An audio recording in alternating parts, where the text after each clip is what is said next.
تعلقات کس طرح چلتے ہیں، نہ صرف انسان سے بلکہ دوسری جو مخلوقات ہیں ان پرندوں کے ساتھ کیسے ہیں، جانوروں کے ساتھ کیسے ہیں. تو بیسیکلی انسانی رویوں کو پازیٹیو دیکھنا اور نیگیٹو دیکھنا اور ان کی اسٹڈی کرتے ہوئے اپنے آپ کو انسانیت کے مرتبے پہ آگے لے جانا، میں یہ سمجھتا ہوں یہی اخلاقیات ہیں کہ آپ کا کسی بھی دوسری مخلوقات کو نقصان سے بچا لینا اور اپنے آپ کو، بلکہ میں اگر دوسرے لفظ بولیں کہ جو بھی عمل ہوتا ہے اس کے نزدیک یہ ہوتا ہے کہ میری وجہ سے کسی دوسری مخلوق کو، نہ صرف انسان کو بلکہ دیگر جو مخلوقات اللہ نے تخلیق ہے ان کو نقصان سے بچانا اور خود کو جو ہے اپنی رائٹس کو چھوڑ کے اپنی ڈیوٹیز پہ نظر کرنا، میں یہ سمجھتا ہوں یہ اخلاقیات ہیں. سبحان اللہ سبحان اللہ سبحان اللہ. علامہ وقاص علی خالد صاحب، اب اخلاق کی بات ہو رہی ہے جس کی ایک مختصر مگر جامع ڈیفینیشن جو ہے وہ بیرسٹر صاحب نے ہمارے سامنے رکھی، لیکن ہم اب اسلامی معاشرے سے اس کو جوڑیں تو پھر ہمیں اخلاق کی کیا تعریف دکھائی دیتی ہے؟ بسم اللہ الرحمن الرحیم. اللہم صلی علی سیدنا و مولانا محمد و علی آلہ و صحبہ وبارک وسلم وصلی علیہ. بہت شکریہ وقاص عزیز صاحب. اخلاق کہتے ہیں پختہ عادت کو، ایسی عادت کے بنا غور و فکر کے آپ کے ذات سے ایسے افعال کا سرزد ہونا جو آپ کی ذات کا حصہ بن جائے، اسے اخلاق کہتے ہیں. آپ کو سوچنا سمجھنا نہیں پڑتا، آپ کی ذات سے جو جن چیزوں کا ظہور ہوتا ہے انہی کو اخلاق کہتے ہیں. اخلاق کی جب بات شاہ صاحب کی نے بڑی خوبصورت تعریف بھی کی، بات بھی کی ہے. اسلامک جب پوائنٹ آف ویو سے اس پہ ہم بات کرتے ہیں تو رب کائنات نے قرآن پاک میں ارشاد فرمایا وَإِنَّكَ لَعَلَىٰ خُلُقٍ عَظِيمٍ. اے حبیب مکرم صلی اللہ علیہ وآلہ وسلم، ہم نے آپ کو خلق عظیم پر فائز کیا، عظیم الشان خلق پر آپ فائز ہیں. تاجدار کائنات کو خالق ارض و سما نے خلق عظیم پر فائز کیا. تو پتہ چلتا ہے کہ اخلاق کا انسانی آبادی کے ساتھ، انسانوں کے ساتھ ایسا تعلق ہے کہ اخلاق کے بنا نہ تو آپ کائنات میں سروائیو کر سکتے ہیں، نہ فتح کر سکتے ہیں، نہ آگے بڑھ سکتے ہیں. دین اسلام کی شمع کو تاجدار کائنات نے جو دنیا بھر میں روشن کیا اور دنیا کی جہالت کے اندھیرے کو جو کہ اسلام کی روشنی سے ایسا منور کیا، وہ کس بات سے کیا؟ آپ کے اخلاق ایسے تھے کہ خالق ارض و سما نے اخلاق کے اعلیٰ مقام پر آپ کو فائز کیا، کیونکہ اس کائنات کے اندر سب سے افضل بھی آپ ہیں، سب سے اعلیٰ بھی آپ ہیں. اسی طرح آپ کے اخلاق بھی اتنے اعلیٰ ہیں کہ دشمن تو اپنے دشمن بھی آپ کے سامنے جب آتے ہیں تو آپ کا نام لے کے کلمہ پڑھ کے دائرہ اسلام میں داخل ہو جاتے ہیں. عرب کا وہ معاشرہ، عرب کا وہ ماحول کہ جہاں کبھی پانی پینے پلانے پہ جھگڑا، کبھی گھوڑا آگے دوڑانے میں جھگڑا، اس سوسائٹی کے اندر کہ جہاں نہ کوئی امین ہے نہ کوئی صدیق ہے، اس معاشرے کے اندر خالق ارض و سما نے اپنے حبیب کو جو اعلیٰ اخلاق پر فائز کیا، اس کے اثرات یہ مرتب ہوئے کہ وہ معاشرہ آپ کو صادق و امین کہنے لگا، امانتیں آپ کے پاس رکھوانے لگا. اور ایسا اخلاق تھا کہ کوئی بڑھیا خاتون آپ پہ کوڑا بھی پھینکتی ہے، آپ اس کی عیادت کے لیے چلے جاتے ہیں. بچپن میں ہم نے یہ واقعات سنے ہیں. ان واقعات کو دیکھ کے آپ کی سیرت طیبہ کی جو روشنی ہے اسی سے اندھیرے دور ہو سکتے ہیں.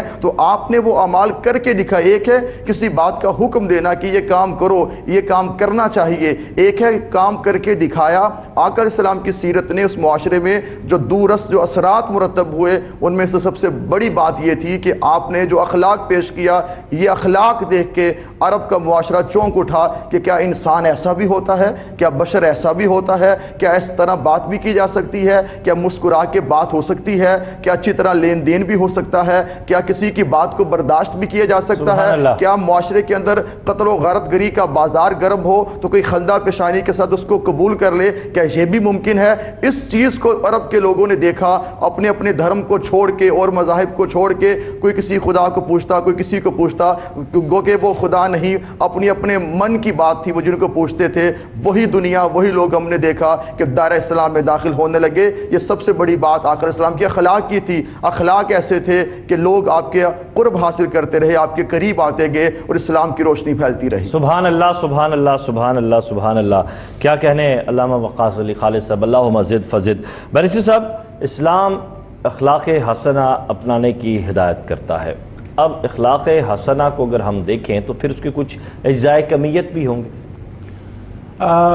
یہ ایکچولی میں نے پہلے عرض کیا کہ یہ انسانی رویوں پہ ڈیپینڈ کرتا ہے. اس کے جو آپ کہہ سکتے ہیں کہ انسانی رویہ دوسرے انسان کے ساتھ کیسا ہے، اس میں کوئی انسانی پہلو ایسا نہیں جس کو آپ نظر انداز کر سکیں. آپ کی معیشت، آپ کی معاشرت، آپ کے سماج، آپ کے جو لیگل ایتھکس ہیں، آپ کے سروس کے جو معاملات ہیں، حتیٰ کہ ایک ٹیچر کے لیے کیا ہے، ایک اسٹوڈنٹ کے لیے کیا ہے، والدین کے لیے کیسا ہے، رشتہ داروں کے لیے کیسا ہے، یہ ہر ایک لمحہ جو ہے ہمارا اخلاق کے مطابق گزرتا ہے۔ اس میں سے ہمارے جو اس وقت موجودہ صورتحال میں اگر آپ کہیں کہ اس کے اجزاء کیا ہیں یا اس کو ہم کیسے ایکسپلین کر سکتے ہیں، تو یاد رکھیے جیسے قبلہ ڈاکٹر وقاص صاحب نے فرمایا کہ میرے آقا علیہ الصلوۃ والسلام جب آپ 40 سال کے آپ کی عمر مبارک تھی، اور 40 سال کا مطلب ہے کہ ایک میچورٹی کی ایج ہوتی ہے، اس ایج کے اندر آقا دو عالم صلی اللہ علیہ وسلم نے جب اعلان نبوت کا حکم ہوا تو میرے آقا علیہ الصلوۃ والسلام نے سارے اہل مکہ کو اکٹھا فرمایا، اور وہاں پہ ایک پہاڑی پہ کوہ صفا پہ کھڑے ہوئے، اور میرے آقا علیہ الصلوۃ والسلام چاہتے تو فرما سکتے تھے کہ یہ دیکھو یہ جبریل میرے ساتھ کھڑا ہے، اس کو دیکھو یہ انسان نہیں ہے اور میری نبوت کو مانو۔ میرے آقا علیہ الصلوۃ والسلام چاہتے تو کہہ سکتے تھے کہ دس از دا ڈیوائن کمانڈمنٹ، سے یہ قرآن نازل ہو چکا، اب اس قرآن کو پڑھو، یہ مخلوق کا کلام نہیں ہے اور اس کی وجہ سے تو مجھے مانو۔ مگر میرے آقا علیہ الصلوۃ والسلام نے سب سے پہلے لوگوں کے سامنے اپنے کریکٹر کو رکھا کہ فرمایا تم میرے بارے میں کیا کہتے ہو، کہ جب تک ان کی رائے میرے آقا علیہ السلام اخلاق کے بارے میں اچھی نہیں ہوگی تو زندگی کا کوئی نظام آگے چل نہیں سکتا۔ جب اپنی شخصیت ڈیمیج ہو جائے تو پھر نہ ٹیچر رہتا ہے، نہ باپ رہتا ہے، نہ کوئی جو ہے وہ لیڈر رہتا ہے، نہ قائد رہتا ہے، نہ کوئی حتیٰ کہ تاجر بھی نہیں رہتا جس تاجر کا اعتماد اٹھ جاتا ہے۔ تو انسانی شخصیت کے، انسانی معاشرے کے ہر پہلو کو اخلاق کے ساتھ آپ کو جوڑنا ہوگا۔ اگر آپ کسی پہلو انسانی زندگی کے اخلاق کو نکالیں گے تو کوئی بھی کام دنیا کا قائم نہیں رہ سکتا، حتیٰ کہ نبوت کا پہلا معجزہ میرے آقا علیہ السلام کا اخلاق تھا۔ اور یاد رکھیے کہ قیامت کے دن بھی جو سوال و جواب اور فیصلے ہوں گے وہ اخلاق کے ساتھ ہوں گے کہ کس کا اخلاق جو ہے، حتیٰ کہ پورا دین پڑھتا ہو، نماز، روزہ، حج، تمام فرائض ادا کرتا ہو، لیکن وہ اپنی گٹھڑیاں نیکیوں کے لے کے جائے گا، اس کی ساری نیکیاں اس کو لے کے دے دی جائیں گی، کیوں؟ اس نے حقوق العباد کو پورا نہیں کیا۔ اور وہ حقوق العباد کا مطلب یہ ہے کہ اس نے اخلاقیات کے پہلوؤں کو نظر انداز کیا۔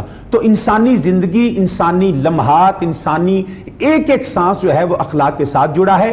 بغیر اخلاق کے نہ زندگی ہے، نہ انسانیت ہے، نہ ہی آپ کسی دین اور مذہب کے پیروکار ہو سکتے ہیں۔ سبحان اللہ، سبحان اللہ، سبحان اللہ۔ آج ہمارے معاشرے میں بیرسٹر صاحب جو انتشار پایا جا رہا ہے، ہم دیکھتے ہیں کہ آج سے میں 60 کی دہائی لے لوں، میں 50 کی لے لوں، 70 80 کی لے لیں، چلیں 90 کی دہائی مڈ تک آپ آ جائیں، ہمیں بڑے ایسے ہمیں سینئرز ملتے تھے، ہمارے پیرنٹس جن میں صبر تھا، جن میں دھیرج تھی، جو بات کو سنتے تھے۔ آج ایسا نہیں دکھائی دیتا۔